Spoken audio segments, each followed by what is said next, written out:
Hey, boys and girls, weather report for April 30th, 2021. And boys and girls and kitties and puppies, we're having we're extending our audience a little bit to puppies and kitties. So we're going to have pictures of squirrels and with no dialogue. And we're going to have pictures of tuna. It's a new feature for the show. Did I clear that with you, Scott? I'm looking through my notes from our production meeting, and I don't recall that being talked about. Maybe you had dreamed it. I have I have a kind of a funny and sad story to share with that. I had my granddaughter yesterday or the day before. We go out for walks all the time, and I had her I have a little push cart, like a little plastic car that you push, she rides in, and I push her and she goes real fast, and she loves that, right? So I give her a push, and I wasn't looking far enough ahead, and there was a dead squirrel on the side of the road, right? And I didn't see it, right? No. So she's heading right for it, and I let her go. I push her a little car and let her go, so she goes fast, So then I see it. So I run and, I grab her and avoid it. Well, of course, by the time I caught her, she was right next to the thing, right? And the thing was kind of squished pretty good. And the poor little thing was traumatized. She freaked out. Oh, it's a baby raccoon, and mother left it there. And it was a traumatic thing, but it was kind of fun. So. That was like the killing the chicken in front of my daughter story, which traumatized her for her entire life. Oh, yeah. Little things like that. Yeah, little things like that can really stick with them. Yep. It's like shit. Okay. So what is happening today now? Mirikules. We got some mirikules to talk about. Before a whole bunch of people come in here and foreskin the shit out of this, I kind of like to play the whole clip and see what he's saying here. But Lil Peepee has a channel called Logical, Plausible, and Probable. And he kind of implies that he knows what those three words mean, right? Like he uses the word premise. Missy uses the word premise continually. I think he means fact. And that indicates that he doesn't know what the first one means, but he uses it, I think, in this clip as well, indicating that he doesn't know what logical means.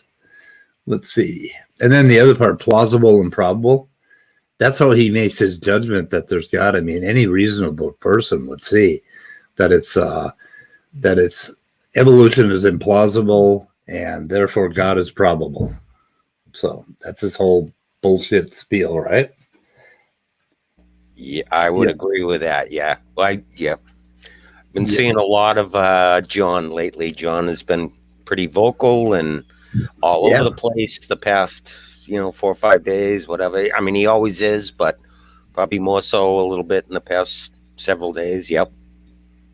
Yeah, you see if these crazy dumb people get a following, if they get a cheering, we saw that in the last administration, that if a crazy person who says crazy, ridiculous, irrational stuff gets a following, they get bolder and bolder, and they will just give you more of the same, and you sit there wondering, Okay, shouldn't they know? No, they don't know. They have a following. They have a cheering section. The bigger their cheering section, the louder and the more prevalent they're going to get. They're going to be all over the place. I believe I can probably make a pretty accurate prediction when it comes to John in the next few days. He seems to be today. You know, I think he gets, like, he comes up with these brainstorms, obviously, and he, you know, just all of a sudden he reacts to them the day before. So today, I noticed he's been all over the place. I've seen him in quite a bit today, and he does his, you know how he does his little meme things. What do they call that? Is that what's the thing that they do like a meme on it? It's your public page or the YouTube. What do they call that? Come on, community page on YouTube. Yeah. I guess that's I guess they call it a community page. I guess that's what. Yeah, they just make a text entry with a link or a poll or something. Yes. Yeah. So he's got, you know, that pops up on, you know, my main YouTube thing, right, all the time. So I saw one today, and now he's on a kick now on. He's apparently, I think he's doing a little bit of research on people's conversion stories. Apparently, I think he's on this little kick now because he was out and about. He put that little, you know, some sort of meme thing on his community thing, and it says, "Oh, I've been checking out people's stories, and I find them stupid." You know, his typical, everybody's stupid, and you know. Do you know why? Because that Scott guy made fun of his conversion story the other day. Remember? Yeah, remember that? Okay. So that's where it came from. See, I did watch some of that, but I didn't watch the whole thing because they were both just being idiots. So it was, you know, I watched a little bit of that, but I didn't see the whole thing. So, okay, so that's where it came from. Yeah. Okay. Yeah, he seems to be on that little bit of a kick because he actually went on, you know, the, what's his name? The guy from Chris from Australia there. What's his name? No, I can't remember. No. Pasture. What the hell's his name? Oh my God, I'm terrible with names. You got a link? His name is Chris. John went on he was on a live stream. He does that 6-pack, Friday night 6-pack. He does like a show. It's just him and a few other people get together and, you know, do live streams and whatever. Typical. So anyway, he was live, and of course he's over in Australia. So a lot of times his live things are like real early in the morning because of the time difference. And John, I actually clicked on his live stream this morning, and John was on that, and he was actually asking him, he said, "Oh, do you have a video of your conversion story? I'd be interested," because he was a pastor at one time. This guy Chris, right? He's well known. He's pretty well known. You know, he did a debate with Doc Dawkins. He's, you know, so he's pretty. I'd have to look up his actual. Go find that for us.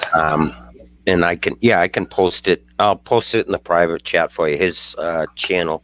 I subscribe to his channel. You know, they're pretty good guys. They, like I said, they're, you know, he does it with who are some people you might know that would go on there.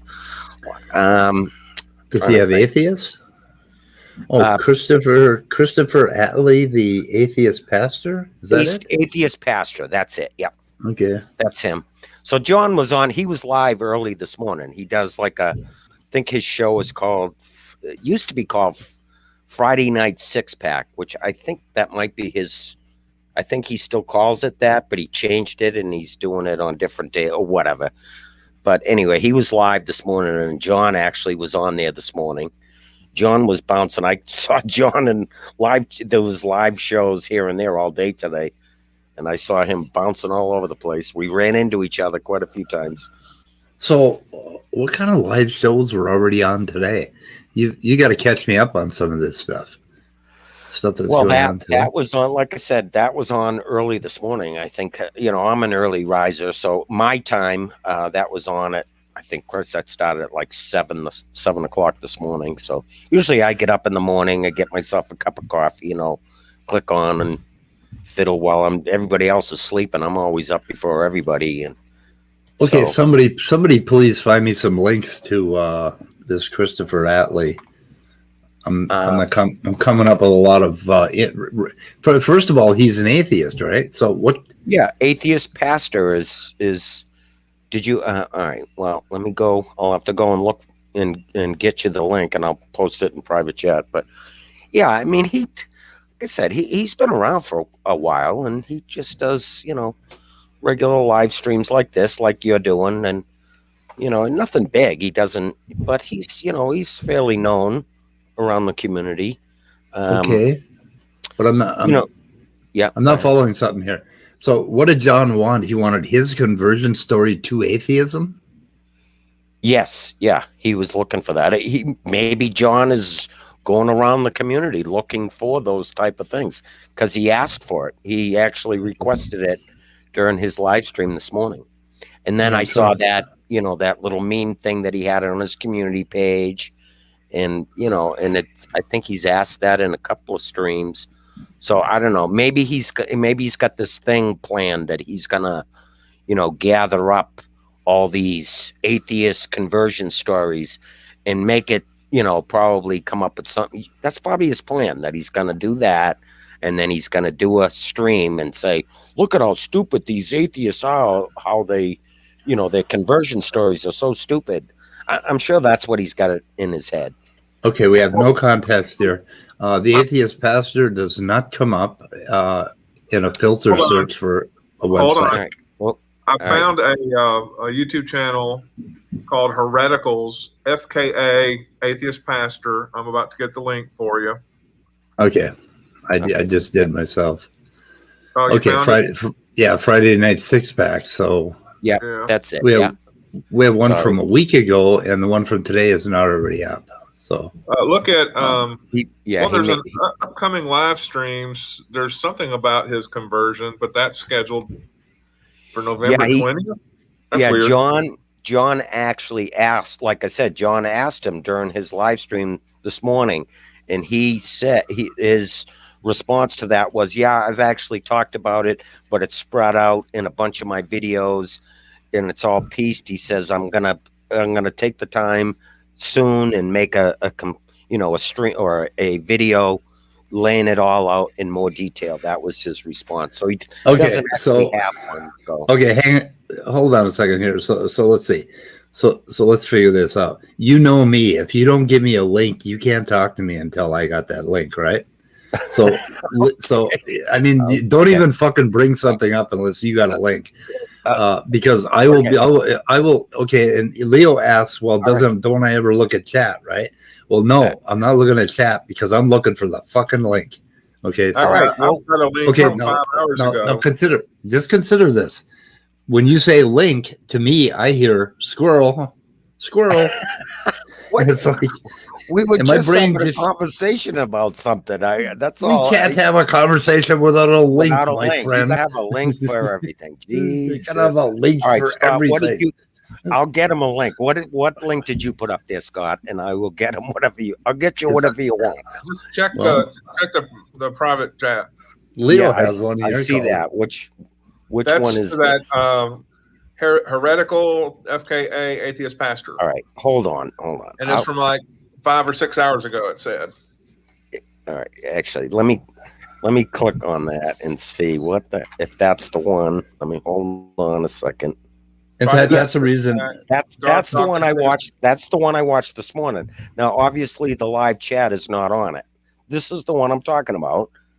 This was from this morning, right?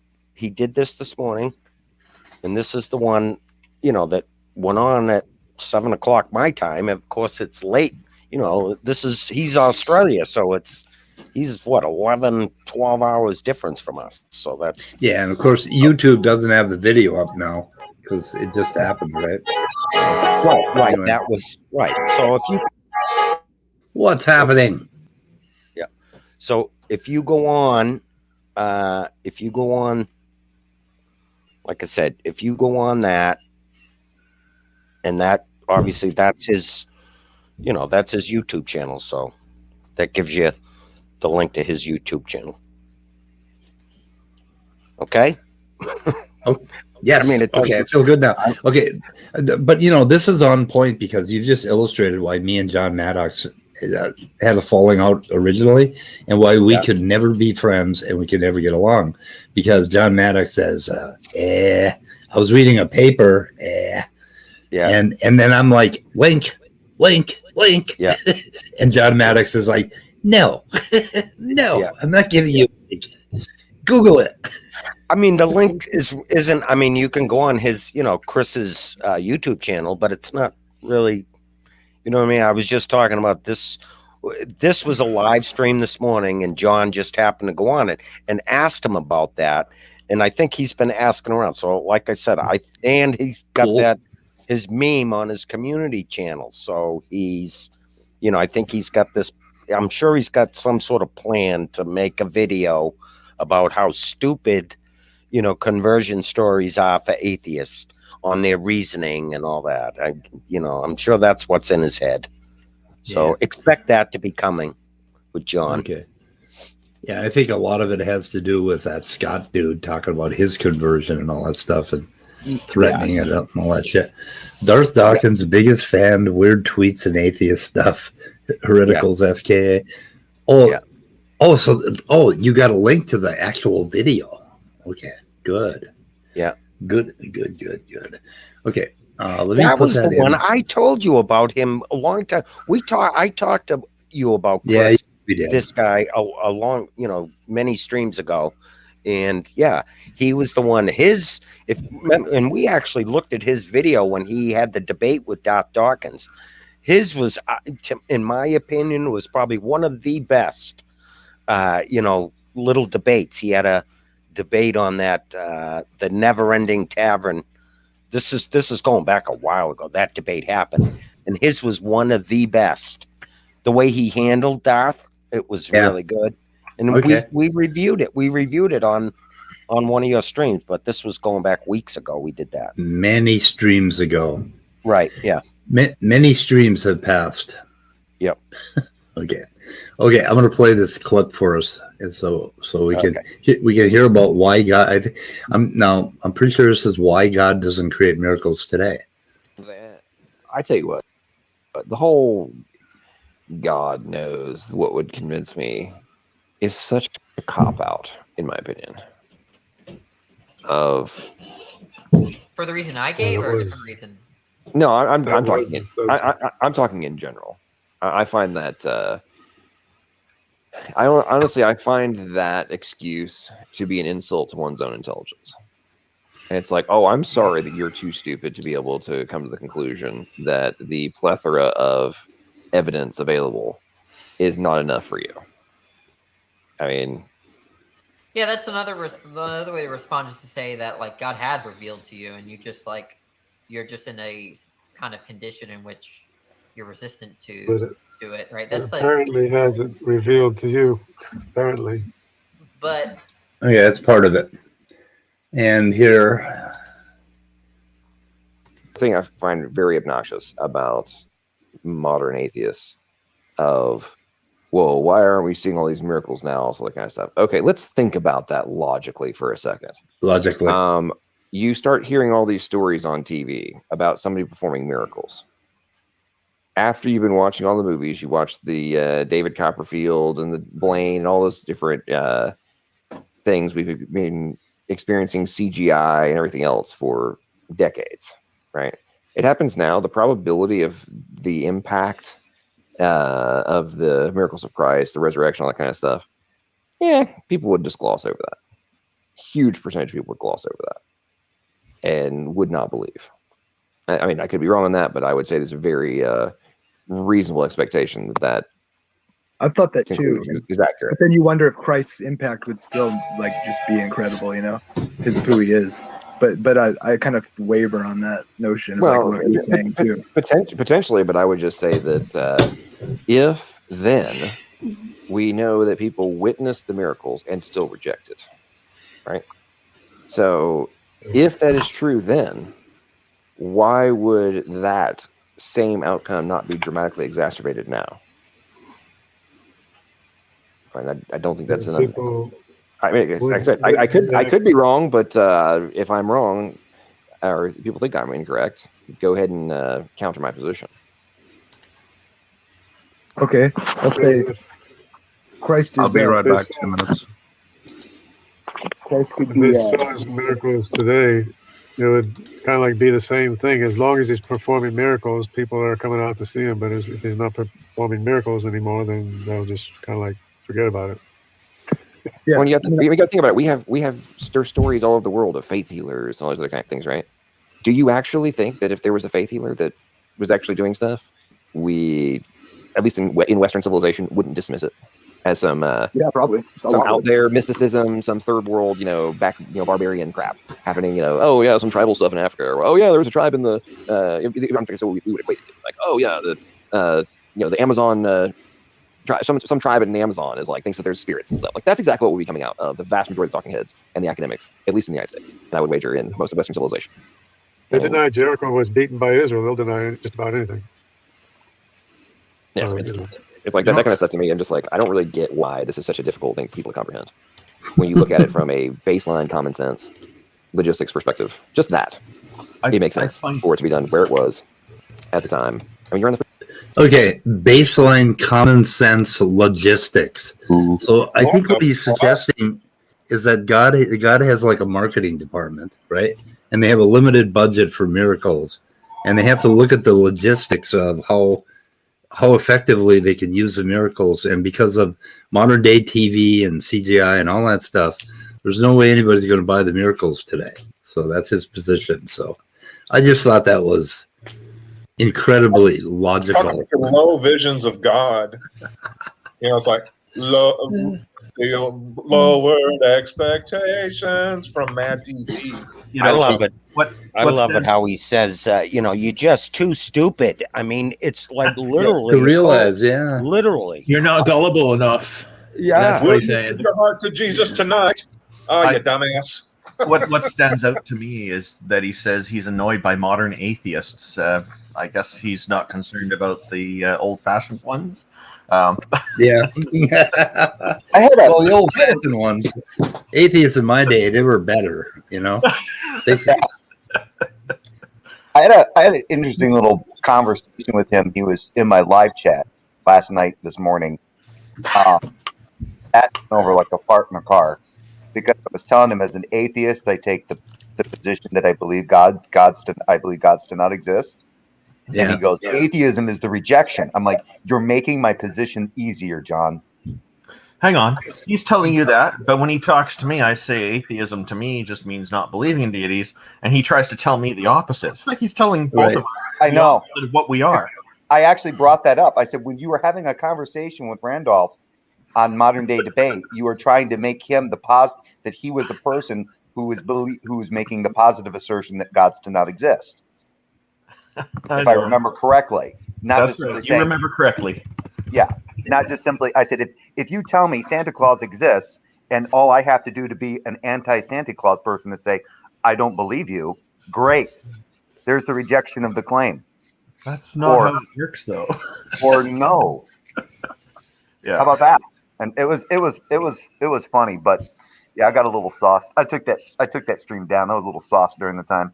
I'm just trying to antagonize people. That's what it boils down to. It doesn't really matter. So yeah, but you know what really pisses them off? What really pisses them off is that their God idea or their Christianity, like for people like me who never were Christians, it is a tiny, tiny little proposition.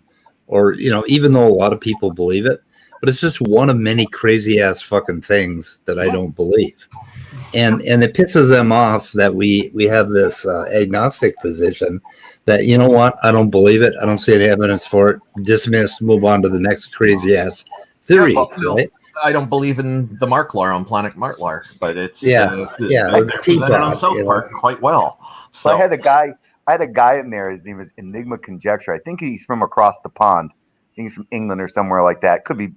I think he's from Europe somewhere. Anyway.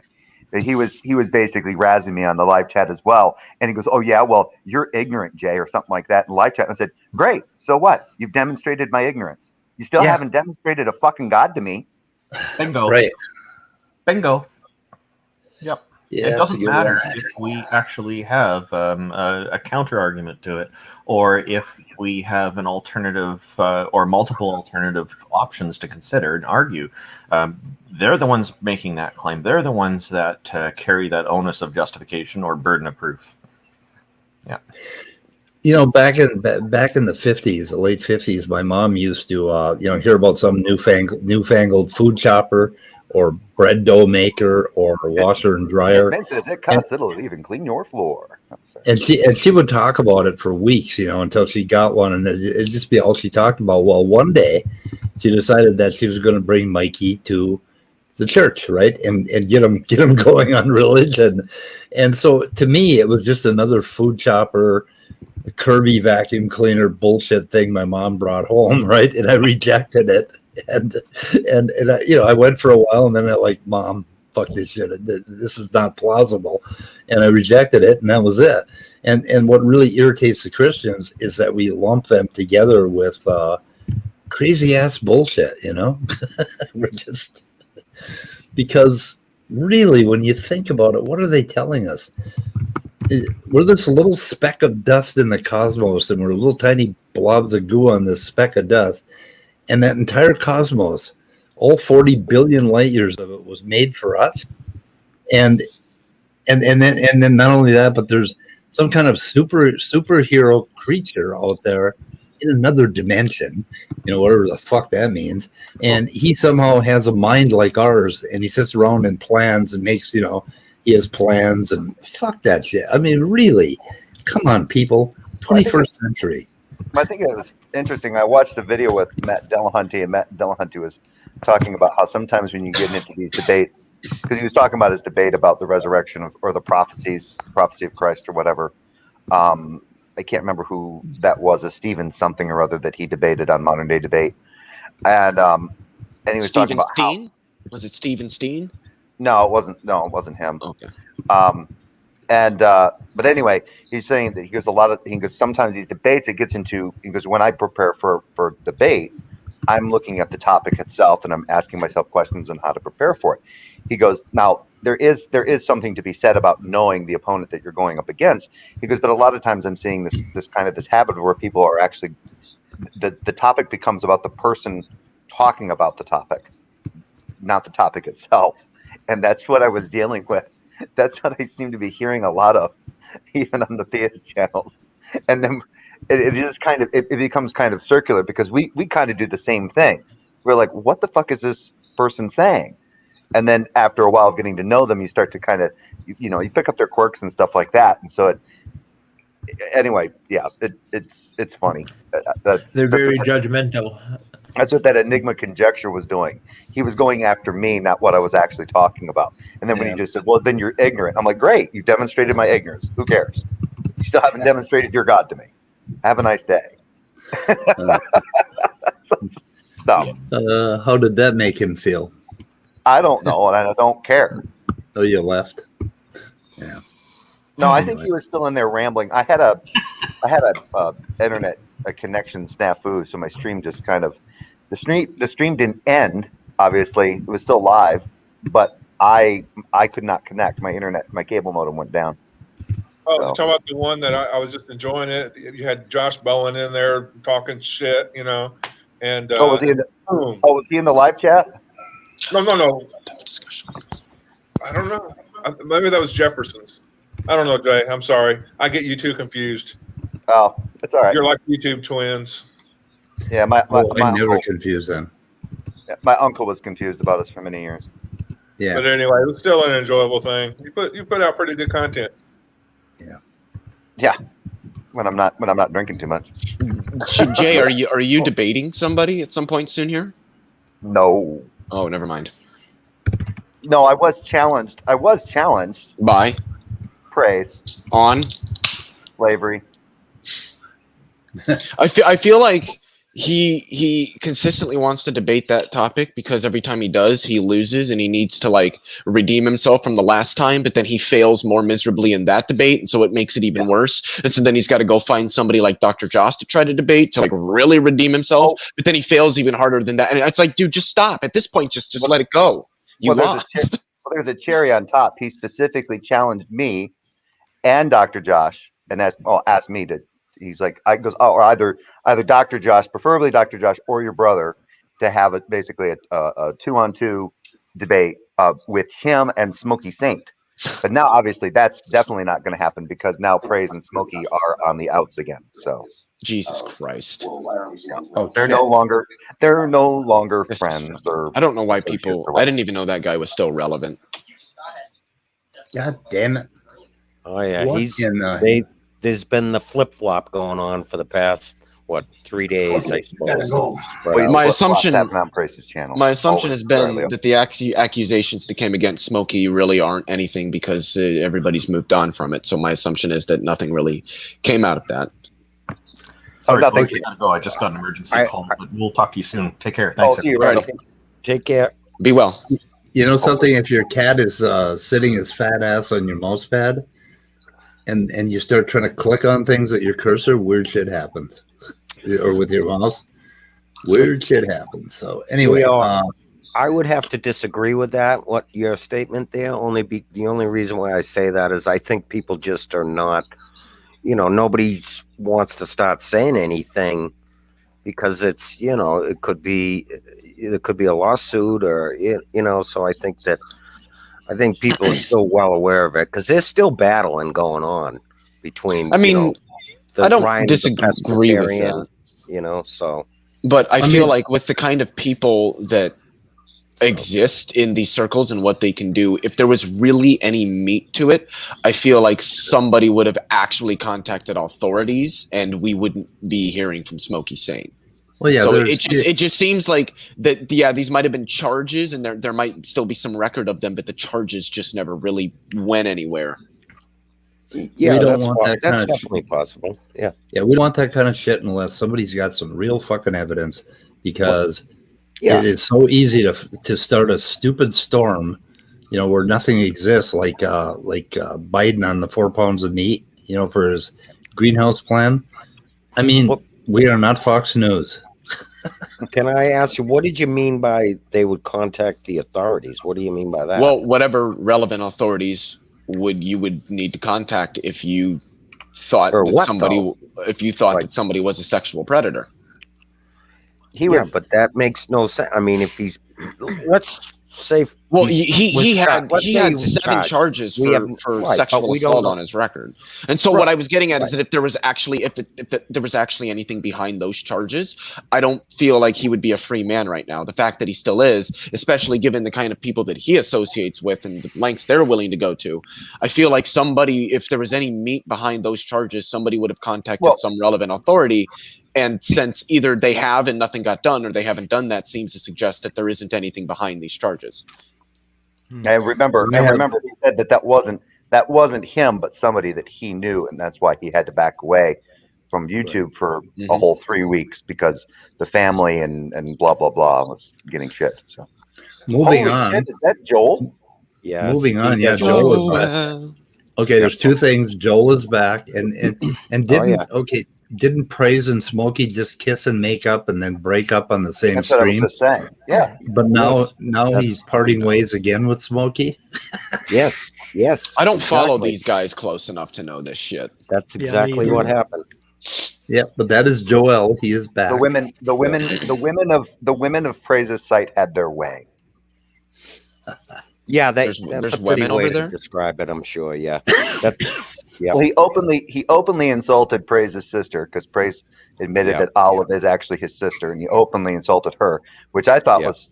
I thought it was funny from being, having 2 sisters myself, because I would love if Smokey insulted my little sister, because that would never end. She would go to hell to literally just fuck with him. That's just my sister. But you want to insult me? This is going to be fun, asshole. But but yeah, there's the YouTuber Cheryl that's on there, and she really does not like smoking, and a few others, and so I guess by tribunal or whatever, they decided to part ways. Yeah. Oh, Yeah. Hey, we've got a hot news flash here from an hour ago. LPP made a community post. I keep watching videos from YouTube atheists explaining their deconversion stories and keep being blown away at how pathetic their reasons are. It's like I'm listening to people who put a bag on their critical thinking skills, locked up their ability to reason, then threw all rational thought in a mental dungeon, then flushed the key. Honestly, it's a joke how pathetic the majority of these supposed journeys are and what they claim were the catalytic points. It's so uniform, I'm almost beginning to wonder how much coding is involved in these things. There's a lot to unpack there, but I'm not going to do it right now. Did he say coding? Coating. Or no. Oh, coaching, my bad. Coaching. Coaching. How much coaching, quote unquote, is involved in these things. Oh, he would love my deconversion story because I don't consider myself deconverted. Oh. I don't know what deconverted even means, honestly. Deconverted. So you were converted to Christianity, and then when you became a non-believer, you were deconverted. I don't remember a time when I wasn't a believer in Christianity until I converted, until I stopped believing in it. Exactly. So I didn't deconvert. I just changed beliefs. Yeah. Can you deconvert from Santa Claus? Fuck him. Yeah, that was the thing. We just went over this. I mean, I should have given you that link. I actually had it. That's what I was talking about earlier. Did you hear what David just said? I should have given you that link. That one, I don't know. We were just talking about it. I mean, does that link really mean anything? Leo you just repeated what David was talking about earlier. That this is right. Yeah, we just talked about that. I came in to say something, right? John Maddox wants to talk about how the like a atheist deconversion stories sound coached or whatever. How about we talk about the conversion stories of people who claimed to be atheists but then became Christians? Because I've always, because those stories always fascinated me and always raised a red flag to me when I talk to somebody like that. Oh, well, I used to be an atheist, but the cosmological argument converted me, or Pascal's wager, or I don't fucking know it. Well, actually, Tanya, you actually bring up a good point, because how many of them have done where I don't know how many, but I've heard of this, where a non-believer converts to Christianity, or even let's just say Christianity, and now all of a sudden they start cramming apologetic videos to defend when they're challenged, and all they do is they start giving the same apologetics that other people have been giving, that have been getting bad around on the internet for years now. Yeah, I mean, if someone converted to Christianity, or even just a general theist, and had completely new arguments, or maybe the same general argument, but they were arguing it in a completely different way, then I might be like, okay, this is something cool. But if you're just repeating the same arguments that everybody else has made, and you claim that you were converted, I'm gonna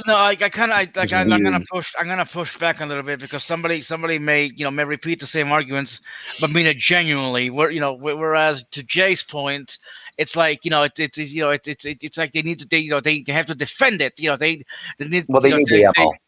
Yeah, they need the ammo, pretty much. You know what I mean? Whereas it's never mind. Moving on. I would just like to see a non-believer who gets converted to Christianity, and the new experience is, my experience with Christ was he touched me, and they go, oh, well, a lot of Christians say that. Oh, and no, listen to me. He touched me. By the way, really quickly, I wanted to answer a question from Andrew in the side chat. No, I don't believe so. What's let me look at the chat. Hang on. Why is it the stories are always dramatic? It's always, like John's story is, a near-death something like that, or somebody's gone through alcoholism. And that's why I wanted to say. I mean, look at what's his name, the scientist there, Tor. What he was a porn addict, right? That's his story, isn't it? Let's I not. mean, I don't know. Let's not Oh, go down yeah. the porn. Let's not go down the porn route. But like, look at what No, that's John what he said. When That's John his story. Yeah. No, I John- know, but it's ignoring that. But I wanted to say, like, to me, there could be someone out there who, who genuinely converts, and and is genuine in their belief. Like, to Jay's point again. No one cares if it's actually genuine, though. I'm just kidding. Yeah, fair enough. Well, fuck you, Jay. But my point was, it's always dramatic. It's always some sort of a dramatic thing. A life changing. Well, my story, my know. dramatic story is that I never believed. There you go. There's drama for you. But like the thing that John constantly puts on these memes, which is like a broader perspective, is that he makes these like exaggerated claims about all atheists, and which really irritates me, because I mean, look, he can have whatever position he wants. He can be about this deconversion issue, but the reality is that most Christians really hate it when those who are not of that religious persuasion put them all into one big bucket to say that all Christians are irrational, no Christians do this, right? Like, and to imply that all atheists are not being rational. Like, he makes these blanket statements that really, those memes are just dumb. It sounds like, you just mentioned, it sounds like what I call new atheists, which are generally the younger only online types that you see, that always talk about how all religious people are irrational or morons. And it's like, no, I'm going to be honest. I'm going to be 100% real with you guys.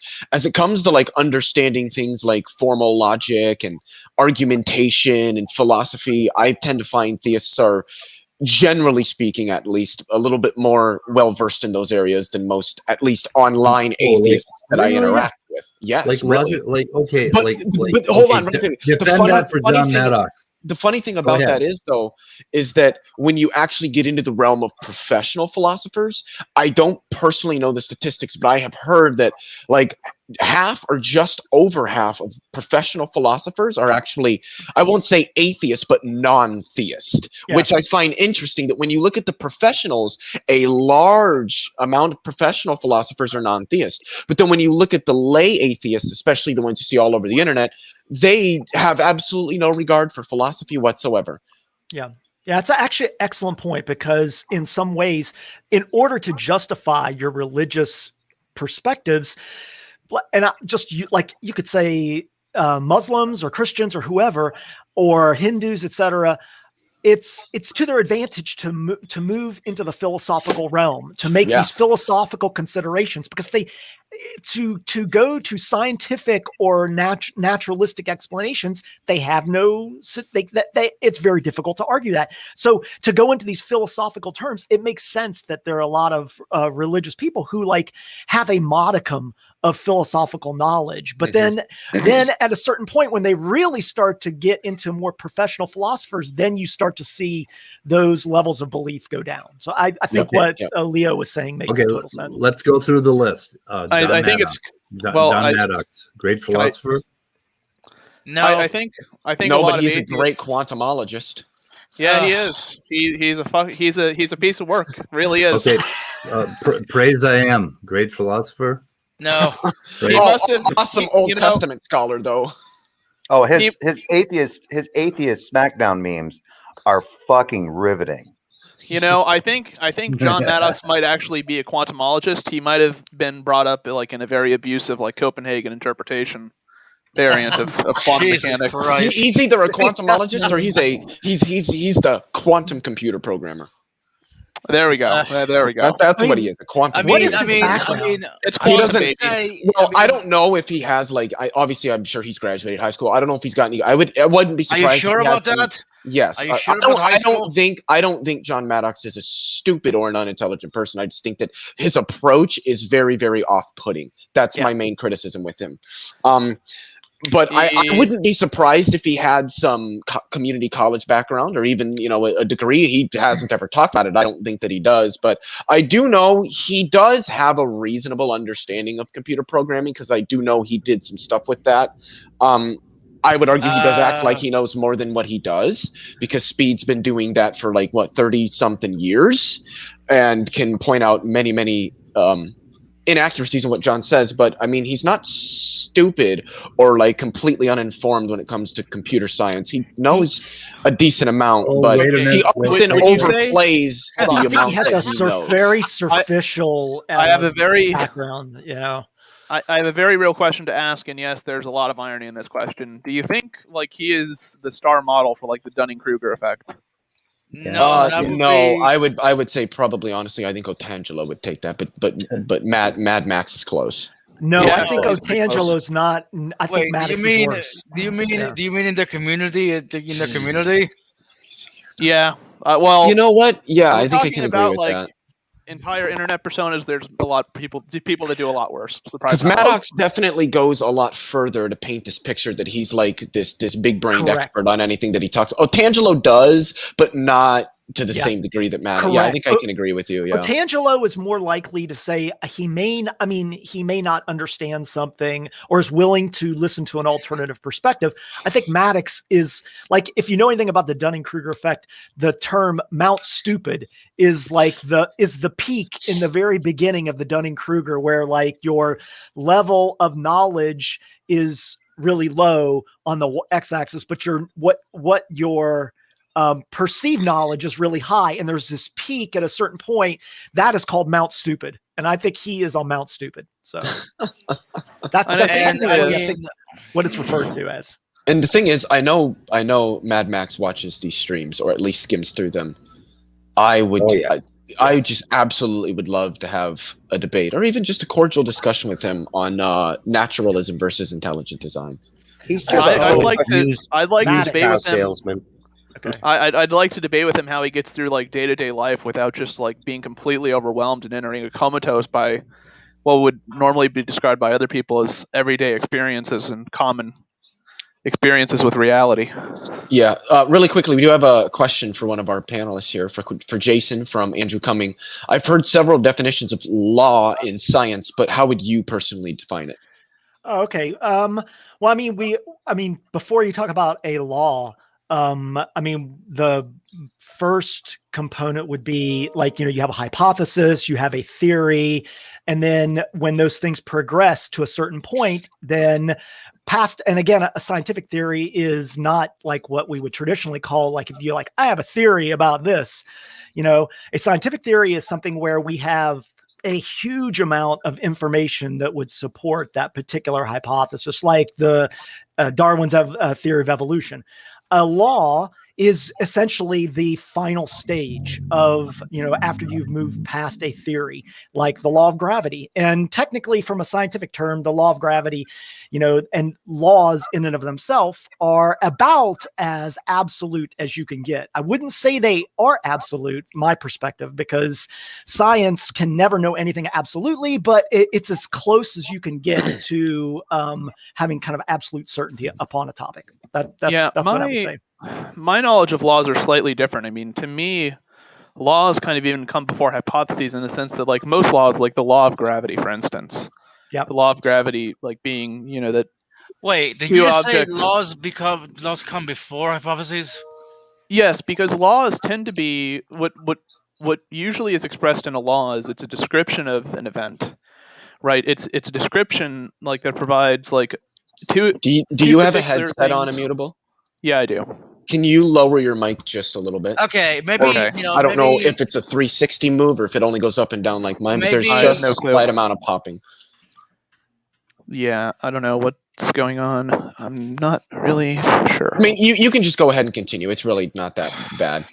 Yeah, but so my conception is laws usually tend to describe, like, for instance, the law of gravity says that two objects are attracted to each other because they have mass, right? But it isn't quantitative. Like, it's a qualitative description of an event, right? And it doesn't attempt to really explain how those two things are related. But the law acts as a principle for which you can build a hypothesis. In a way, it's kind of a data point that you can look at and say, okay. Okay, this is very confusing. Here's a fact about the physical world. and what exactly explains the fact. I think that like Immutable and Jason are like making the same statement, but in two different ways. Because I think both of them are making the statement that laws are very much foundational to the rest of what we do in science. Totally, absolutely. But you could think about it if we're thinking about kind of a linear fashion of like increasing, like explainability, or that. It makes sense if you think about it that you start off with a hypothesis where you're proposing you have a null hypothesis. You're trying to see if you can reject the null and look at alternatives. You build upon that to eventually you get to a theory. And I mean, I guess some people would have an interchangeable of theory and law, but I think some people look at law as kind of the next stage past the theory. But then once you have very quantifiable law that might be able to be quantified in an equation, that in and of itself can then go back and support other hypotheses that you may have. So in the sense that laws support hypotheses, yes, I would absolutely agree with that. But it's kind of like a circular perspective. Want to just really quickly, Andrew Cumming had a follow-up question. I just assume for everybody, would it be accurate to say laws describe what happens and hypotheses describe why it happens? I would say yes, that laws are essentially statements of things that we have consistently observed in reality. Things that are at least under very, very, very, very minimal circumstances, if any observed circumstances at all, do not change. This is how it works. Whereas hypotheses or theories, or rather models, describe why these events are happening or why events happen according to these laws. And the why here needs to be construed in terms of how, not so much it construed in terms of intentions.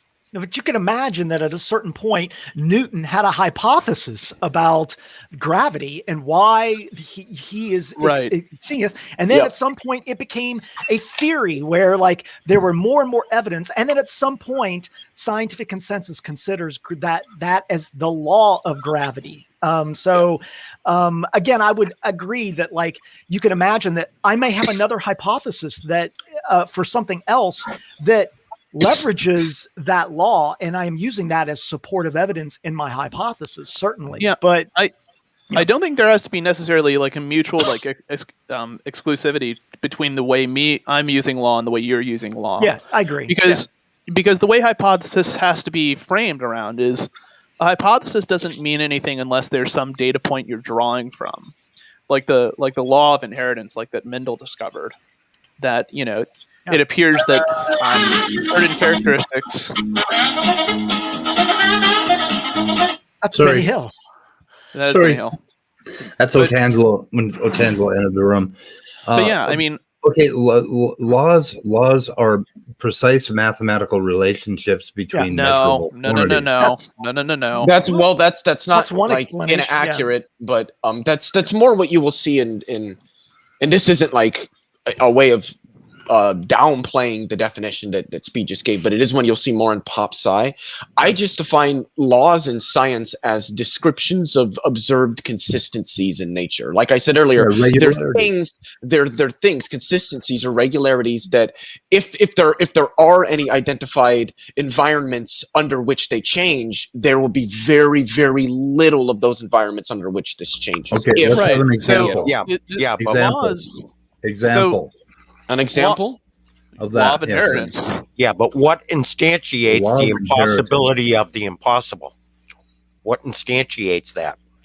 I mean, that's impossibility. Impossibility and possibility yeah. are descriptions of the set of interactions that varying states of affairs are capable of taking place in. It's not prescribed by anything. That was a God joke. Yeah. Okay, I just wanted to answer because Otangelo's here in the chat. So. Like, for instance, in biology, what is the law of inheritance? So the law of inheritance, or sometimes it's referred to like the law of independent segregation, is that, to sum it up, and it's not the best description I could give, but to dumb it down, it's to say that when an organism inherits DNA, it essentially inherits kind of groups of genetic information, that there's kind of like a quantitative aspect of inheritance, and that the segregation, be it this like isn't only very law-like. So do you want me? I can try. I can't promise I'll do any better. Okay, but the thing is, like, there's very specific types of usage of the word law. The most general description you'll get of law in science is that it's describing regularities, right? It's not making any claim about necessity, right? It's only describing sufficiency. And theories do the same thing, right? If I see a confer necessity, though. What's no, that? That's like what they're known for. Not well. Okay, the thing here is not within science. Danny is construing law in probably more of a philosophical sense. I've said this before, and I can only make this statement so many times. The word law in scientific law is much more a misnomer than it is anything. These are not laws, but I'm especially the way that we understand laws from a philosophical standpoint. Look, I'm agreeing with most of it. I'm not you. I mean, for the most part, I mean, I take something called the deductive nomological model of laws. Right, they're different. So the question of laws is actually a difficult question. There are philosophers that disagree, philosophers of science that disagree about what a law is. There are two accounts that are taught in public school systems. I think both are slightly problematic. Okay, one of the most problematic that I've heard is that theories have a certain level of support, and then they can graduate to a law status. Right, I think that's very problematic. Version of a law, and the other one understands theories as explaining and laws as being describing. I think there's problems with that view too. Yeah, I think the second. I think the second is probably more characteristic of what scientific laws are driving at. But I think a lot of people accept the deductive nomological model of laws, and the laws that law of segregation. Well, the idea is that the way that you understand how laws predict is in terms of the meaning of the proposition, which is taken to be a law, rather than some kind of probabilistic. Could I have you provide an example, please? Right, but the thing is, though, is that within the statement of a law, is it conferring an ought or is it conferring an is? I don't know why we're bringing that in. So no, I mean, I think everybody would agree that scientific laws, it's not. This is not normative stuff we're talking about. Okay, wait. Now, Leo asked Danny for an example in immutable walk down. Anybody an opportunity to deductive nomological. What would be an example of a law and how it's described and what it is under that? I've never heard of that, so I'm trying to understand what that is a little bit better. What an example of a law, or like what the deductive model is? Yeah, what that model is, and then an example of how that would construe what a law is. Yeah, really. Or the other way around, whichever works. How about if you talk about how about if you talk about the laws of logic and a law? I don't like science. We're talking about That's laws not of going to help. causality, right? So natural laws are not laws of causality, but basically, like something that fits the requirements of the deductive nomological law. So it's deductive, so you have to be able to infer from the meaning of the proposition. Okay. And it has to be empirically testable, and the sentences that involve whatever can be inferred from it must be true, something like that. I mean, an example. Well, that's a good question. I guess something like I don't know if I have an example off the top of my head. The one that you gave, the law of segregation, that might fit, but that's going to be under cateris paribus clauses, right? So there are certain laws that have cateris paribus clauses, and then there are laws that don't have cateris paribus clauses. And it might be the case that we're not aware of any laws without sans. What's sans meaning in Latin? Sans is actually, I believe, French, and it's without. Without, right? Yeah, I don't know if it's I mean, if you're sympathetic to instrumentalism or scientific anti-realism, it may be the case that all of our laws are all cateris paribus laws. But what is that term? I think it means all things equal in Latin. But so the way that you're using it, because sometimes I can't take a phrase and connect it to how it's being used, especially when it's in another language. Okay, all other things being equal. All other things held equal. Yeah, because the law of segregation only applies to Mendelian, I think, genetics, right? It doesn't apply. Yeah, to it does. It turns out. Yeah, it turns out though that Mendelian genetics is a damn good approximation of molecular genetics, at least as far as I don't know a lot about it. I'm just aware that a lot of, from what I understand, the law of independent assortment, the law of segregation, Well, there are exceptions to that. So what they want to say is they want to stipulate the conditions in which the law applies. So that's why something like the law of independent assortment, the law of segregation in biology are not considered to be like natural laws because they require ceteris paribus clauses. But it's still useful to invoke them, right? Given like given these conditions, X, Y, Z, which is, or given these conditions, P is true, P is a law, and we can infer X, Y, Z from P, and those are true. Wait, and can I just ask a quick question? Just a point of understanding. So when you talk about ceteris paribus laws, are you talking about laws that may have exceptions to them? Wait, they have exceptions, but no exceptions given the conditions that they're in. Okay, I got you. Yeah, so, I think in that case though, like all laws that are described scientifically are ceteris paribus. Yeah, which is why I lean towards instrumentalism, that like none of our theories or laws are really mapping on to the natural world, that they're just kind of these practical things. Yeah, but I don't take that's that a whole debate. That's another Pandora's box that probably won't get unraveled this but time around. I could be wrong. I'm fine with saying I'm wrong in this department. I haven't really read enough to where I'm super comfortable. But yeah, the idea is that there are natural laws, and then there are ceteris paribus or ceteris paribus laws. Okay, hold on a second. So give me an example of a law that isn't ceteris paribus. Traditionally, I mean, the examples prior to like quantum physics and Einstein was like gravity, so like all free falling bodies have constant. A really good example would be the conservation of momentum. So what I said, a law between a precise mathematical equation about precisely measurable events. That would be the law of gravity.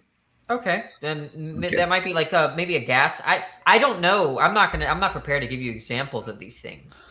Well, I just tried to, but I got muted instead. So I think you could say like the law talking and you overtalked me. Well, I mean, did you want an example or not? Go ahead. I can give one too. So let's say the law of like magnetic dipoles, right? Right. The fact that like no magnetic, the fact that like as far as we can know, that would be ceteris paribus, honestly.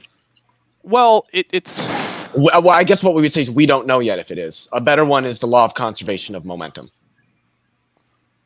Okay, but that's precisely measurable. I should say law of conservation of energy, because in general relativity, that's violated. Couldn't you frame like the identity of like magnets or like characteristics of magnets like as just being analytic? Like that magnets have to be like dipoles, or they have to be dipoles instead of monopoles. I think one could, but I don't think in science that would be. But the idea there, remember the criteria. If you're accepting, there are philosophers of science that don't accept the DN model, which is DN stands for deductive nomological. I just spelled it out. Well, what do they accept, and how is it different? Well, remember one of the criteria is that it has to be empirically testable, and if you're just giving like this is what I mean by the term, that's not going to be empirically tested. Yeah, so you can't use analytics excluded from that automatically. Okay. Yeah, but that's kind of the paradox of it, is that it's supposed to be like the laws are supposed to you're supposed to deduce things analytically, but what you've deduced has to be empirically testable. So maybe it does confirm to what you're saying. I'm just saying we have to be careful, because like it's not like there are laws of bachelors as being unmarried or something like that. We don't want to say that that's a law. Right. It's not like, I mean, you don't really test for whether a bachelor is an unmarried man, because all you have to know that he's an unmarried man is that he's a bachelor. Yeah. Right. Essentially what you're saying is that knowledge can exist a priori.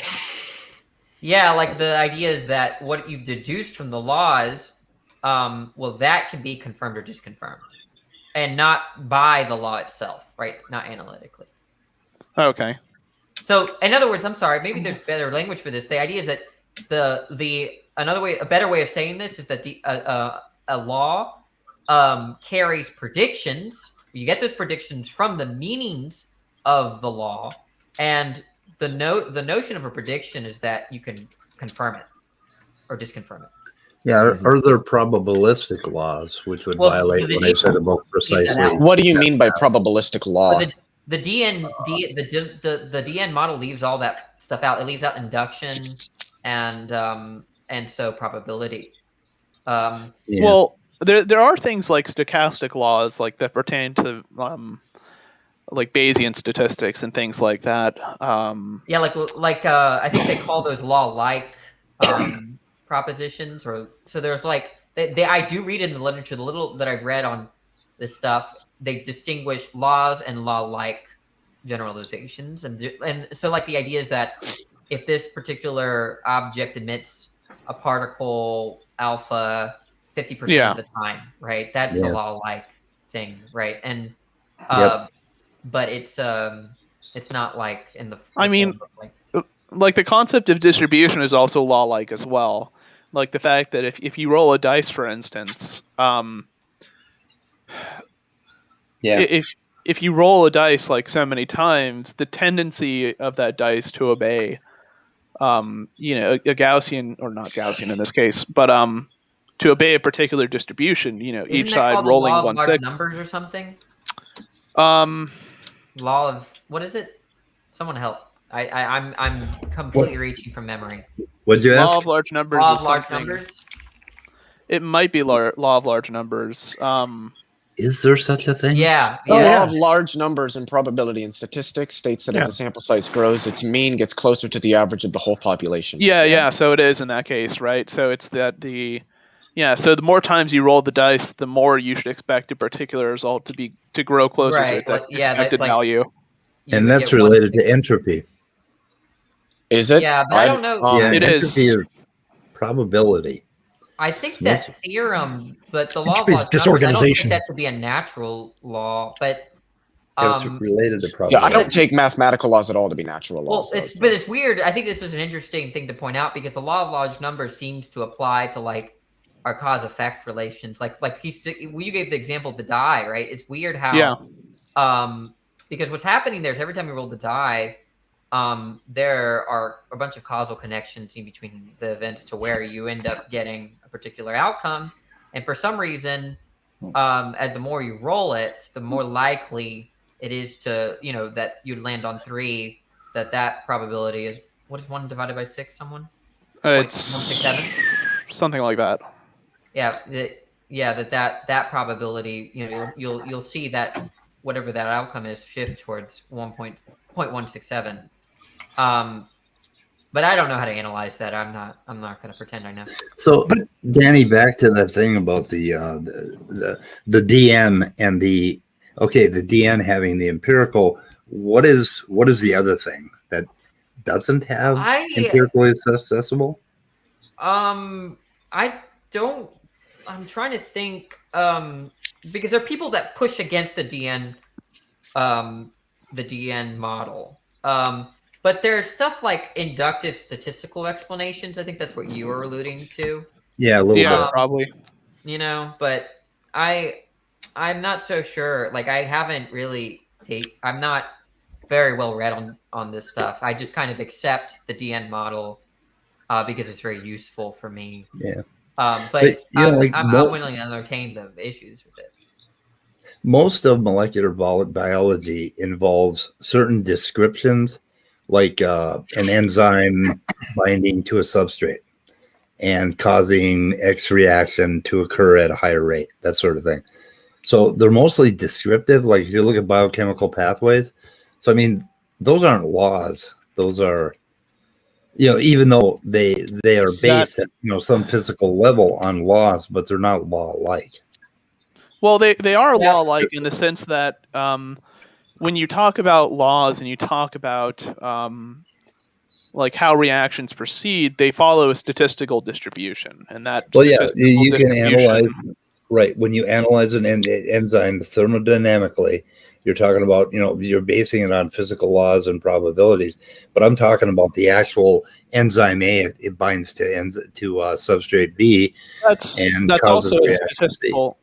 That's also a statistical model, right? Like when you introduce. No, it is. You're missing my point. Okay, well, I'm talking about. Point, I have to go. I have a paper due tomorrow, 30 pages. Okay, Danny. Have fun with that one. Write it up, Danny. I actually do. It's interesting stuff. It's moral philosophy. But there was one more thing I was going to say, and then I guess I forgot. Oh, yeah. After I'm done with school, I am very interested in this issue with laws and theories. So I'm going to dedicate a good chunk of my time to reading all this stuff. And if no one joins me, then I'll just tell you what I've read. Otherwise, people can join me in our book study. Because I have to learn it anyway for my next course that I'm taking. So I have to. What course is it? I'm doing some philosophy of mind stuff, and laws really pertain to the issue of philosophy of mind. So I have to make sure I have like a very good account of like laws and theories. But because I'm not comfortable in just giving, DN model. I'm going to start with the DN model, even though that seems to be a very, on prima facie sensible model for laws. But we'll see. Okay. We'll see what pans out. Yeah. So no, I'm talking about the actual calling out of enzyme A and substrate B as being the description, and then in general, you could talk about how enzymes work, and you could get into the laws and the statistics. But I'm talking about the description of biochemical pathways, which saying that any of that is law-like is problematic because enzyme A can often be two entirely different proteins or hundreds or thousands or millions of them, and it's still going to do the same thing. But there are descriptions of pathways, and it's kind of what, like when you look at, when you look at the cell and you start talking about all the different organelles in the cell, you're talking about some descriptive level of science rather than law-like, ordaining.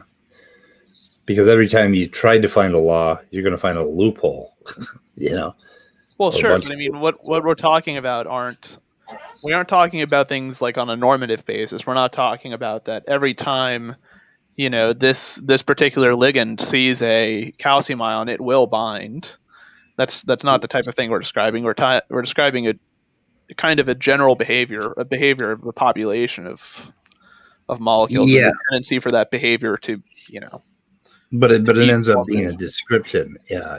Right, A binds exactly. to B and causes, whatever C.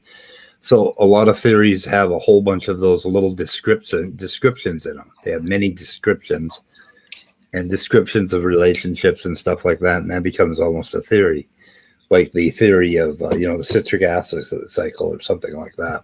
I don't know. Right. Anyway, but it's, unpacking some of that stuff is good for us, I think, in our heads.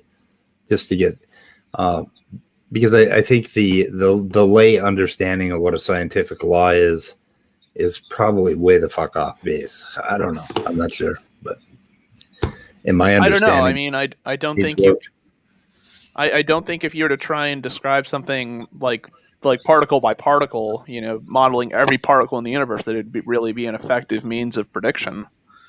No, right? it wouldn't. But it is a possibility. I mean, when you think about it, it is possible to do that. I mean, it's conceivable. What is the word I'm searching for? Plausible. Practice. Okay, in practice, not possible. But in principle, I don't even know what you're talking about. Right? What is possible? Okay, to simulate. He's talking about what is possible. To come up with a description of a particular little area of the universe, a total description of any particular area of the universe. Define total description. He's talking about it much in the way like that if you were Laplace's demon. Yeah. But then when you think about fields, how fine you have to get. He's talking about being able to describe a system part by part. If you knew the velocity and momentum and of everything, spin of every particle within some specified area, how if that would be more predictive of a model than a model that's more general. Yeah, if you go down to that QM level, though, that becomes very problematic quickly. That's what I was going to say. Is I don't know if you would still be able to precisely predict the total evolution of the system because of the way that it's going to be behaving quantum mechanically. God damn it, Scotty. I mean, you might be able to know what the system is doing at any one instant of time or instant of measurement, but predicting the total evolution of the system, working from the quantum up through the classical, I don't think that you would be able to do at the classical level. Yes, but through the quantum level, I don't think that you would be able to predict the total evolution of the system. I think you'd have to make the principle. It would violate the uncertainty principle. Yes. Yeah. Anyway. The thing is, though, I mean, even if you were to try and go like very hardcore with the quantum mechanics stuff, you would end up trying to make some prediction about essentially introducing some kind of weighting term. So, for instance, an electron that's like 50 meters away from a solution or from the local environment you're considering probably isn't going to have that much of an effect on the behavior of the system itself, right? The contribution it gives to that system is going to be very minimal. Yeah, but you see what we did there? We automatically went down to the bottom level. What if you picked a level? Like, okay, if I took a cubic foot of force and I did an assay of every molecule, basically every chemical in that cubic bit of force at time t0, that is in principle doable. Yeah, but it wouldn't be a complete description of the system. Yeah, I can also say I'm just gonna worry about living things. I'm gonna do an assay of every single insect and exactly where it is in that cube. The earthworms are somewhere in the middle. Whatever. And all of that. So I mean, I think the major issue is that if you treat, so for instance, like say you pressurize like argon gas or something like that at like 1 pound of force or 100 pounds of force or whatever you choose to do it at, you could in principle model the behavior of that gas under that pressure quantum mechanically for every particle of gas that's confined below that constant that constant force being applied to it. The issue that's going to arise though is that well, it's possible to model the behavior of every single atom of argon in that container, right? There is a type of global interaction, if you will. There's interactions that are hierarchical and that occur between atoms, right? That are the result of multiple molecule or multiple atoms interacting with each other and more than just the individual atoms interacting.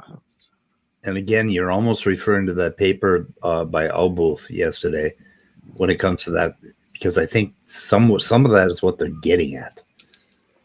Yeah, I think it's a problem of like in some cases the interactions of many and essentially the interactions of many particles kind of is privileged over the interactions of individual particles in some scenarios. Yeah. An interesting thing that I came up with in philosophy of the mind is that you can have two ribbons, basically. You can have, number one, you have the subjective first-person experience. So you have a ribbon of what that person is experiencing. And to some degree, you could take a certain section of time and you could ask that person questions about what they think they're experiencing during that time, right? And you could have a repeatable experiment.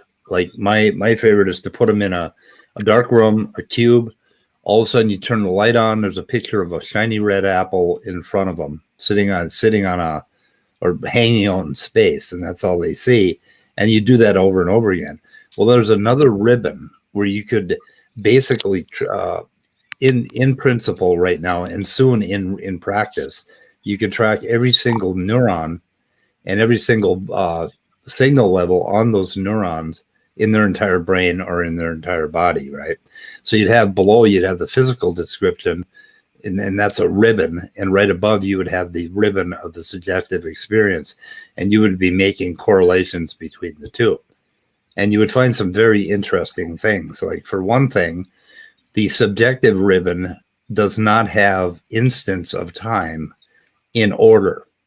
They basically, the order of time breaks down at the subjective level when you get around the area of 200 milliseconds or less. And Right. another thing is that the subjective experience is going to be over a small swath of time. There's no instantaneous subjective experience. So it's these little swaths of time. And the idea is to be able to take some subject, like turning that apple on and looking at it and coming up with a very, very detailed description. Well, there's something else. There's something even worse about that too, and that is you guys have probably seen those images where there's messages written out, but they're not using complete words, like they're using letters with numbers and symbols at times. But you can still read it. You can still understand what it's saying if you stare at it for a few seconds. And part of that is what your mind is perceiving. Is it's not perceiving. You could make an argument almost that it's not perceiving what's there, but it's perceiving what the likely what the likely message is, or what it would expect to see. Right? It's in some sense it's biasing what it's going to interpret that message to be based upon some other type of experience and some familiarity with language, or the way in which words and linguistic structures operate, right? And so you might say that something similar about sensation as well, in that perhaps some things we observe or misperceive, depends on your perspective, perhaps that's not perceiving reality at all. Perhaps it's perceiving something that the mind just happens to be very good at being able to rationalize given that chunk of data. Okay, but that breaks down entirely when you analyze what's really going on in the brain. Okay, but the brain isn't telling you what's actually there. It's taking this piece of data, it's operating on it, right? And then it reinterprets that data into some kind of image. Right. Except that if you've seen an apple before, okay, there's going to be a wiring in your cortex, and there's a layer right at the top called L1. And what's going to happen is it's going to have axons that reach out to a part of to something that goes into your visual cortex as that apple, right? So part of what you're going to be seeing is what you expect to see. And part of what you are seeing is what you've already seen. But the problem with this is that what is really out there, the eidetic visual image that you're getting from your primary visual cortex, is going to feed back into that system, and it's going to modify what you expect to see, so that the next time you expect to see it, it's going to be more like that apple that you just saw. So now when you see an apple, even if it looks like an apple, if it looks like an apple you saw 5 years ago, you're kind of going to see the apple that you saw yesterday. So you are correct in one way, that you're not seeing exactly what is there, but you're seeing kind of what you expect to be there merged with what is there. But the two systems merge, so that as you see the apple, okay, as you see the apple, you see the expectation which you got from past apples almost overlapped and merged with the new apple, which is actually there. And the longer you stare at the apple, you'll start to do something with focus and attention, and you'll start to fill in more details about what actually is there in front of you. Okay. Well, so first blush, that apple may well not even be an apple. It may be a plum that's apple shaped and apple sized. And then a second later, you're going to start to adjust that image back to reality, but it's all going to change you. So there's a book called On Intelligence by Jeff Hawkins, who's working on AI. And there's a whole bunch of really cool stuff about cortical wiring in there that tells us what is really going on. Well, let me ask the following question, right? Suppose, for instance, that I've given a person a lot of information about this thing called a pear, right? I've told him about colors that are associated with pears. I've described textures. I've described the taste of a pear. I've described the way a pear looks. I've described, certain definitive features that pears have. I've described what the average weight of a pear is, things like that. But the person themselves has never seen a pear. But they have all the Mary's room. Yeah, but they have all the perceptual knowledge. They have all the knowledge about its parts to be able to form kind of a mental construct of what that pear should look like, given what you've supplied them. Now, the question would be, in this case, the iteration would be, when you put a person into a room with a pear, does the person actually perceive that pear, or is the thing they see the mental construction of that pear? Okay. So what would happen when you turn on the image of the pear is immediately there would be some cognitive dissonance. It would feel like that. There would be an emotional reaction because the actual eidetic version of the pear is not going to match hardly at all, or it's going to match only very loosely with what they have constructed of a pear from other fruits and all of that stuff. And they're going to quickly make an adjustment, and then they're going to change their neurons. So the next time they see the pear, that's the pear they're going to see. But that's an actual real fucking pear out there. Are we trying to like pull the hard problem of consciousness here? No, I'm just curious, like in that case though. In what case? Looking at pears. There is no hard problem of consciousness. I know, but a lot of people bring up the Mary's room thing as an argument against it, and I would say that there's a difference between, knowledge about something that's non-experiential and then knowledge about something that is experiential. And if you haven't been exposed, if your senses haven't been exposed to, or if your brain hasn't received sensory experience about what it's like to be in the same general spatial or spatiotemporal vicinity as an object, you can still understand that object. Your knowledge of it will just be different than your experiential knowledge. To me, here's where the paradox is, right? If you have all knowledge about pears, that would include, for instance, what it would be like to experience a pear, to what it would be like to bite into a pear or something like that. Yes, exactly. Right. It would encapsulate what this kind of broader scheme of experiential knowledge. And to say that, like, when you introduce a person to an actual pear, quote unquote, and somehow they gained knowledge, that seems to be in some ways like a contradiction or almost nonsensical. It's weird. It seems like there was something missing in the original. That's what's nonsensical about it. There's nothing missing in the original. Can I? You're not going to see the same thing. Go ahead. Can I comment on something that's a little bit off topic, but this is the dumbest fucking thing I think. Other than the gravity doesn't act on gases. This is up there with that one. Oh boy! From Motangelo, why is it that the electric charge of the electron is exactly equal and opposite to that of the proton when they otherwise share nothing in common? Why is up exactly equal and opposite to down? Jesus.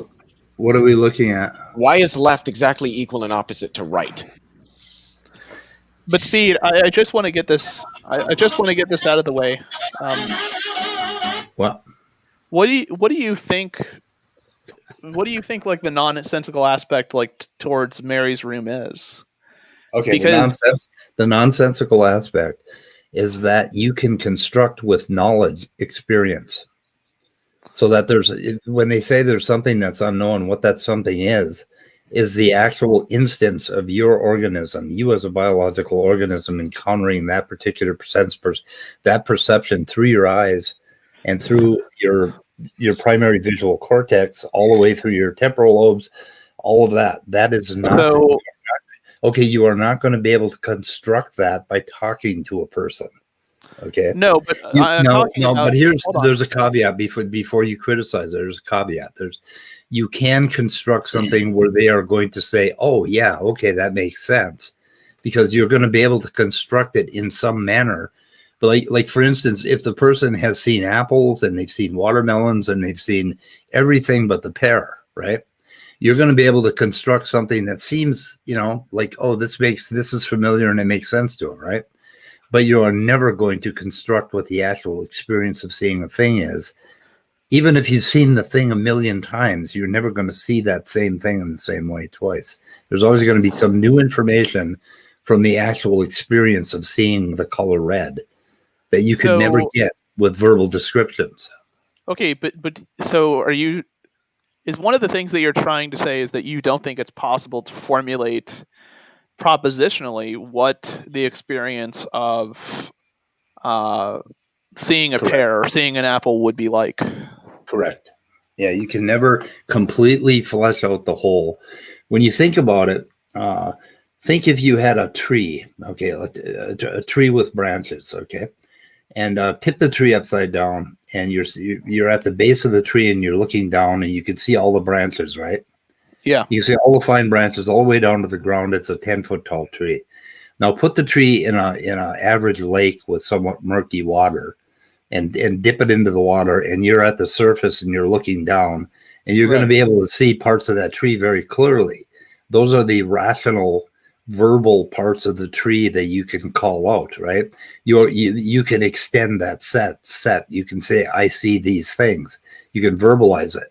But there's going to be all these things that disappear into murkiness down below that amount to the entire qualia that you are never going to be able to identify because they fuzz out. So that's the theory. Okay. So the issue I take with that though is that if you can see like the top parts of the tree, right, up to the point where the roots literally go underwater and interface with mud or whatever that's at the bed of it, what you should be able to do, what should be able to be done in principle, is given the knowledge that you have of the roots and its structure and that type of thing, you should be able to retrodict the structure. You should be able to say, given the structure that I'm observing here, even though I can't see what's happening at the bottom of it, even though I can't see like what's happening, in this murky water, the information I have currently should allow me to kind of reconstruct that image to an infinite level of precision. And that is on how much information I can gather about the structure of the tree. And here's why that fails. Because when you're imagining something like, okay, imagine a rhinoceros. Mm-hmm. And the rhinoceros has a green sweater on. Okay. And his skin has pink spots. Okay. And he's wearing mirrored sunglasses. Mm-hmm. And he has a cowboy hat on. Okay. And his tail is curled. Okay. And keep going. Okay. And you keep going down. You are going to run out of time. Basically, you have a working memory that allows you to store about 9 things all together. And you can slowly start to get an intuitive feel of the thing. And some people can actually good artists can actually put together almost eidetic scenes in their visual cortex by doing this piece at a time. But you are still going to miss out parts of what a real experience is like. Right, but the thing is, you don't have working memory. So I get your point there, but the thing is, to the best of our ability to understand it, at the fundamental level of reality, are the very most fundamental laws, like regarding quantum field theory and quantum mechanics, the type of level you can lens with an object, it isn't infinite, right? There is a level, or there's an apparent level of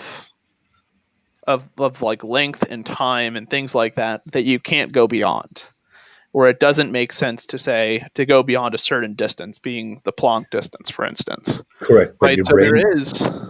Your brain will fall far short of getting to that limit, right? You've got maybe 1 million pixels, coming in, or 10 million pixels, whatever the hell our eyes are capable of. Your brain will, but the logical tools, like some mathematical model or something like that, shouldn't fail to describe it, right? Given that you're clever enough to make a theory that can accommodate all that. And doesn't that round to my thing of saying that you could describe some section of reality completely descriptively? Sort of. I mean, except for if that were possible, to me it seems that it would contradict the incompleteness theorem. The incompleteness theorem? Yeah, the incompleteness theorem laid out by Gödel. Which one? We were trying to fit the variant of it. The variant of it that states essentially that given any logical framework, essentially that there's always kind of a null space, if you will, to the there's a limit to where that in which that framework can apply. There's kind of questions that are dark.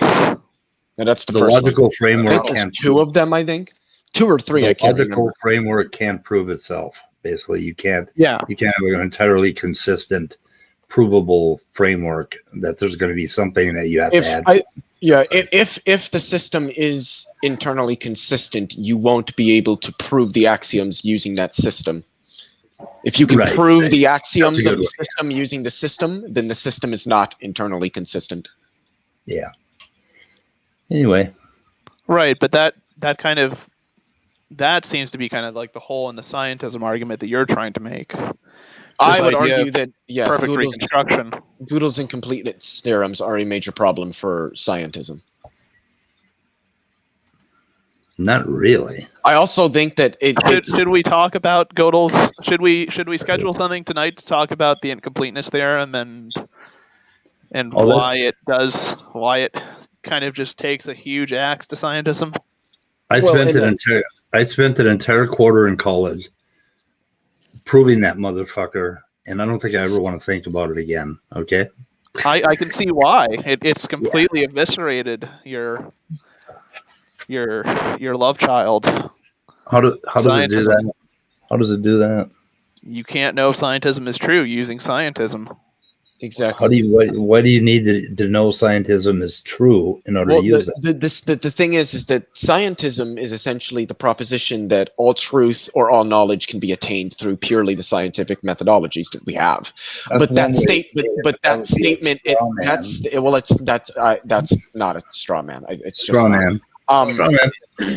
But the problem is that proposition itself cannot be verified through purely scientific methodology. So there's no way to know that the statement that the only way you can get the truth or knowledge is through scientific methodologies is itself true. So and here's your straw man. Same problem with logical positivism. Okay. Here's your straw man. That anybody ever said that scientism would be used to prove that scientism is true? Well, that's a question you're going to have to answer, because you're going to. Well, are you like D'Angelo now? No, because you got to explain this. Because if you're using a model and if you're saying that this is this is like the best way in which we understand phenomena, what happened? Consistent, right? You should expect that model to be able to be true on its own, you should be able to understand the truth of that model itself. But you can't do that using... Wait a minute. Understand the truth of the model or prove the truth of the model? Both. I mean... You see the difference? There's a subtle difference. Okay, use the model. Subtle difference, right? Okay, can you use a method without proving that it is ultimately and universally true? Let's put it this way, right? If you're not able to prove that the model is true, there's a potential state of affairs in which that model could be false. And in which case, well, if that does happen to be the case that it falls into, if it happens to be the case that scientism is not a consistent framework for describing for the world, then everything described under scientism is false. Okay, if scientism is the best way to understand objects in the world and ourselves and our own biology, and it has one case out there where it fails, how does that affect that overall understanding of ourselves and the world and objects? Yeah. How does that one edge case that you're hypothesizing, why do we have to prove that it's ultimately and foundationally true in every single case? If it's true in 99.99999% of the cases, why do we have to prove absolute truth? Why does scientism? Okay, Gödel's incompleteness theorem. We use mathematics. Yeah. We can't prove those axioms from within the system, right? Same thing with scientism. Well, but no, I don't think that's the problem so much. Scientism what is the problem? The problem is it's a reductio ad absurdum. So if we accept the truth of the proposition of scientism, then that we can't know that proposition is in fact true. So then how could you accept it as true if that logically entails not knowing that it could be true? Okay, the level of dumb in this room is really high. Scientism is a should statement. It's not a model. Yeah. Well, we're Okay, not talking about a model, Yeah. but it's No, it's a the theory word of model is said knowledge. over and over again. It's the theory. It is Okay. actually an epistemological model. It is a theory of knowledge. No, scientism. It's just the promotion of the idea. That is not what scientism is. No, that's not scientism. The best or only objective means by which society should determine normative or epistemological values. That's all. No, that's not it. That's not scientism. That's not what it's meant for. Everything else outside of that is just science. No. Okay, tell me how the model differs from science. That ain't my science. Scientism is the statement that the way in which we come to truth and knowledge is through scientific methodologies. But that statement, I've never you can't determine the truth of that statement utilizing scientific methodologies. Who cares about So it's that? a reductio ad absurdum. You can't prove the axioms from within the framework. It's not axiom. it's not an axiom. It's a I've proposition. never actually read it like that anywhere. I have every time I've that's encountered it in specifically philosophy. So Cerberus, I think what I'm shooting for here is a sort of a methodological scientism, where I'm saying that everything. I don't know. What's that? I was being attacked with a sandwich. Oh, sorry. Okay. Yeah, like methodological scientism, that we're going to try to use science, apply science to every damn problem that comes up first, and use it as long as we possibly can until we come up with some solutions. But I'm not saying that you should use scientism to find out if you ought to go eat that ice cream. Nobody ever said that. It's I'm talking about specific problems in the world. Like, for instance, why adolescents tend to want to bully each other. That would be a problem in the world that I think could be looked at with science or with methodological scientism, and would yield a hell of a lot of fucking solutions and answers. Right? There are real reasons why our brains work that way. So anyway, we're coming up on the hour, the witching hour. Cerberus? Did I lose? Oh, there you are. I'm still There here. you are. I haven't lost you, Cerberus. I don't want to lose you. Yeah, well, part of my reason for using scientism is to slap one upside the head and get one to think. Well, yeah. If you want to learn some real science, you got to listen to the guys talk about it on Praise's channel. That's where you're going to learn some shit. Joel? Yeah. Joel. Yeah, Joel, and you got Pigs Can Fly. Don't forget our you quantum got, computer programmer, good old John. John Alex. And there's that fairly new guy there. Is Alex Praise Carson. live right now? No. Isn't Joel like a plasma physicist or something? And He is. an inorganic chemist. And he works in relativity when he And a launches rocket scientist. for SpaceX. Wait a minute. I could have sworn he swept the floors. At SpaceX, right? Didn't he? Probably. No. Wait a minute. He ran cable line. That's what He was an Ethernet installer. Yeah. There you go. Yeah. But he also launched rockets in his spare time. Him and Elon Musk would get together, and Elon Musk would, Oh yeah, they'd have coffee every morning. Well, and they'd I'll pray tell you. together too. They all pray together. The scientists at SpaceX all pray together before they launch the rocket. That would probably explain why so many of their fucking rockets fell over. I think one of his claims was that he was like the third under Elon Musk. That was one of his. Somebody had mentioned that he was that like. doesn't even make sense. What does he mean by that? I know, but I heard that came up, and he supposedly made that claim. I don't know. I'm just saying that I had heard that. So That's why Lena just started to boil listening to him. Oh yeah. Well, Yeah, everything yeah. he said was wrong. I remember one day, me and Praise were going at it about quantum mechanics, and he was getting everything wrong, and he kept muting me, and Lena had to come in and completely educate him. And I was calling him out, like, Leo's trying to explain this to you, and from what I understand, he's correct, and you just keep muting him. And we know that the only woman that's going to be educating Joel is his wife. I love that one stream where she kind of went off on him. It's like, why don't you just shut up, just hang it up, stop it. You're not making any sense. She just went off on her husband. She actually went off. I think it was the only conversation I've ever had. I actually had a conversation with him one time. This is going a while back. He jumped on. I think it was on Tangelo's God Talks. I had jumped on there and we were chatting, and Joel was there. It was right after a big fight had ensued. I think on Smokey's channel when Smokey was really attacking him. So we had jumped on Tangelo's and we were chatting, and Brenda came on, and Brenda and Joel were really going at it, and they got a little bit of some discussion. I'm trying to think what it got into something, and Joel's wife really pounced on him pretty good in that stream. And that was quite a while back, but it was. I think he was like a little bit disrespectful to Brenda or something. Yeah. There was something happened then, and she chewed him out pretty good. He was really angry, and she that was that day where he lost it that day. Yeah. That was just wonderful to see. That was pretty cool. I don't know. Well, anyway, guys, why was Lucky 7 Wolfen timed out? Who? Lucky 7 Wolfen. Who the hell is Immutable still in here? Immutable left the voice chat. I think he's in the live chat though. So many people have wrenches that I have no idea who timed. Yeah, this is why I don't have a million like everybody that comes timed out by live streams that much.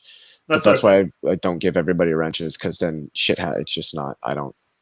Okay, I went through like the last 4 or 5 comments that he made, and I didn't see anything that I would consider a reason to be timed out. And maybe he was trying to do something and it was an accident. I don't know, but he's not saying anything in the live chat. Okay, I don't know why he timed him out. 300 seconds. He should be back, right? Pretty soon.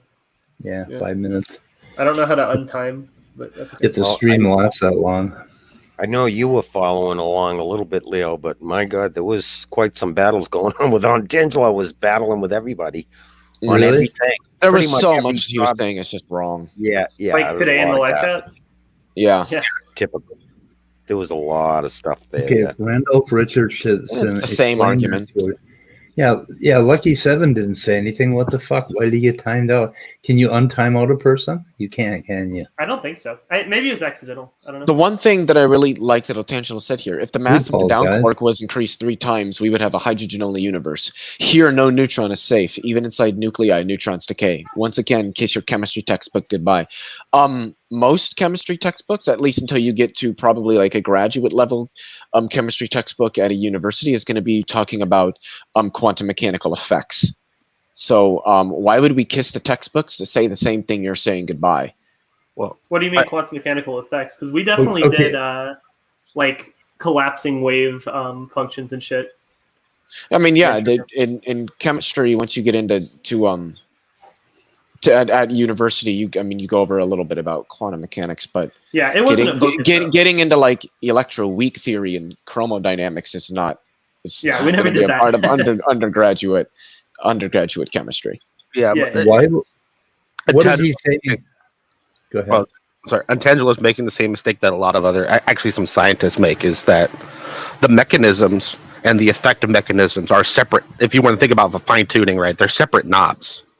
Right, and then you could also have new laws that are mitigating factors. So you can adjust the mass up and down, whatever you want, and just adjust its outcome, or adjust something that can mitigate the increase or decrease. Right, and have the exact same outcomes. And that's even if you're assuming that there isn't other outcomes that could get you some type of life. To me, the whole fine-tuning argument is based on nothing but possible world semantics. Well, it's possible that our universe could have been structured in a way where we don't exist. So the fact that we do exist in the actual universe must mean that it was finely tuned for us. And to me, that's just one big old fat non sequitur. That does not logically follow. Yeah. Not to mention, I would argue that the universe is not finely tuned for anything at all. There's so many presuppositions that claim that the claim or the proposition the universe is finely tuned has that I don't think can be reasonably justified. That it's there's a lot to unpack with fine-tuning arguments. Not even I mean, philosophically speaking, before we even get to the science, and it's very interesting discussion to be had. The one person I would like to have a discussion with on it is Luke Barnes, who's a PhD astrophysicist at Cambridge University, and he appears on Cameron Bertuzzi's channel, Capturing Christianity, frequently. And his favorite argument, one of the arguments that because he's also somewhat of a Christian apologist, the main argument that he works on, the argument he specializes in, is fine-tuning, his teleological argument. Really?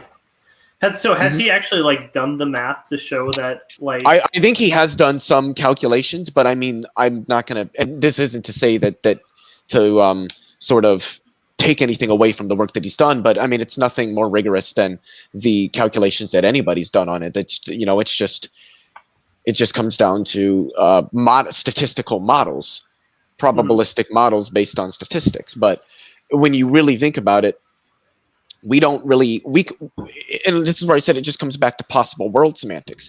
We can consider how the world might have been all we want, but the fact that even if it were true that there are more ways you could structure our reality fundamentally that don't lead to life than there are that do lead to life, does not mean that life plays any particular role or important role, or that the universe was structured specifically for life. And I think that to argue just from the statistics to the universe there was some intent for the universe to be structured specifically for life, coming to that conclusion from merely the statistical data just appears to be a non sequitur to me. But that's even granting that the universe is finely tuned. And I kind of need to quote Danny on that. Give me the argument for that. Okay, if somebody deserves to be timed out, it's on Tangelo for that last comment that he just made. What did he make? I'll go back. Go and argue with the back scientists. a couple of. Leo was just making an ass of himself, the clown of the block. That's fine. Let him make those comments. That. He's only making comments. I'm sure you've heard this before, Dave. I know because it's a quote that's been attributed to pretty much every ancient philosopher that exists. So I don't know where it comes from, but I really like the quote. When the argument has been lost, they just can't stand will become the ammunition of the loser. Yeah, they can't stand your intellect. They just. You just refute him so easily, and he just doesn't like it. I don't know. I have a little bit of like a chemistry background, a little bit of a physics background, but my main conception of like the teleological argument is just like, okay, so if the universal like fundamental constants were different, right? The universe either wouldn't have been stable, and then there wouldn't be life anyways to wonder about how it got here, or if they were different in some manner, the universe would have been different. So it's almost impossible to predict whether or not life would have arisen. And if life did arise in that situation, they would also be wondering how they got there. Yeah. You know what I mean? I don't think it's that harkens back to the whole, the puddle analogy. But I have a better one just because that one's cliche and it's been overused. But I call it the fish analogy. And if you consider a fish that's swimming around in the ocean, and one day he considers, I noticed that, I've got these fins and these scales that really, really help me to be agile and move swiftly in the water. I can breathe in the water. All the food that I need, any shelter that I need from predators is all here in the ocean, in the water. This ocean must have been designed specifically for me, since I fit so well in the environment. The environment must have been designed for me, but that's not the case. The environment wasn't tailored to the organism. The organism was tailored to the environment, and that's what life is. We are the result of chemical processes that could occur, and so did eventually occur in the universe. How can you say that like the oceans weren't tailored for fish by like a creator god? Because there's nothing indicating that is the case. But I mean, and just because of how we understand evolutionary theory, and that obviously fish evolved to survive in the oceans, not the other way around, it's something that has essentially already been falsified. But you're presupposing that evolution is real. No, I'm not. You can always push back where our deity came in to make something, right? Really, the argument is the claim that it has to have been this way is false. Yeah. what you said there, Cerberus, is really important, that you can always move the argument back, sort of move the goalpost and say, oh, well, you explained this, but how do you explain this? Oh, you can't, it's God. Okay, well, you explain that now, but then how do you explain this? And you can't, well, it was God. You can just keep going back. Sean Carroll essentially pointed this out in his debate with Craig, William Lane Craig, and said that this is because theism is ill-defined. Theism is not well-defined. When you can take any model and use it to explain anything, regardless of how explicative any other model is, you don't really have a model at all. It doesn't actually explain anything at all. It's ill-defined. It makes no predictions, and thus there's no need to use it. And that's God. Okay, hang on a second, guys. Randolph just got in the room, and I'm liking Immutable Destiny's point right now. Fish in ponds are also great for explaining fourth dimensional space because they're naturally moving around three-dimensional space in all directions that they want to, whereas here we're kind of held down by gravity, so we got it feels a bit more two-dimensional when we're walking around in a park.